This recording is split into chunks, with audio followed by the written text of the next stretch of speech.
أقول هذا الحال لا يقربكم إلى الله. هذا مهيس هناك ومعيد هناك وذاك معيد هناك وذاك للطائرات وذاك من هناك. وين المسؤولية؟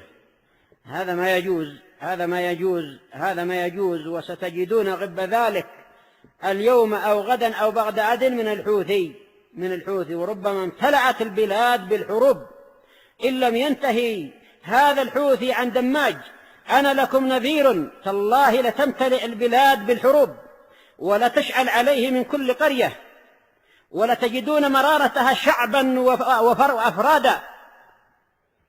ليس من السهل إهانة أهل السنة، ليس من السهل استئصال أهل السنة، ليس من السهل الثورة على أهل السنة. أنا لكم نذير، ليس من السهل أن يقوم حرب شيعة وسنة في البلاد اليمنية. صاحب تعز يقوم في تعز، وصاحب صنعاء في صنعاء، وصاحب حضرموت في حضرموت، وصاحب سقطرى في سقطرى، وصاحب صعدة في صعدة، وصاحب حاشد في حاشد، وصاحب حرض في حرض، وكل واحد يقوم بجانب آخر يتقاتل الحوثي مع السني وأنتم تتفرجون. أين هالدولة؟ وهكذا سائر البلدان. هذا ظلم، هذا ظلم، افهموه وفقكم الله معشر المسلمين. هذا ظلم، والظلم ظلمات يوم القيامة والله لا يرضى به.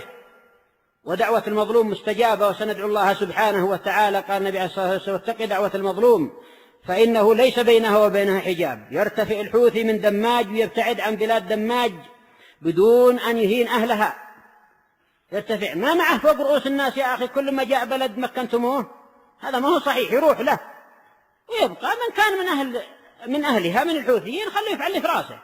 أما هذا يتوافد هنا ويتجمعون عليه من هنا ويتجمعون بدبابات، يعني ماذا بمدافعهم وفوق الناس، هذا ما صحيح. يرتفع الحوثي قلع الله وجهه، صحيح.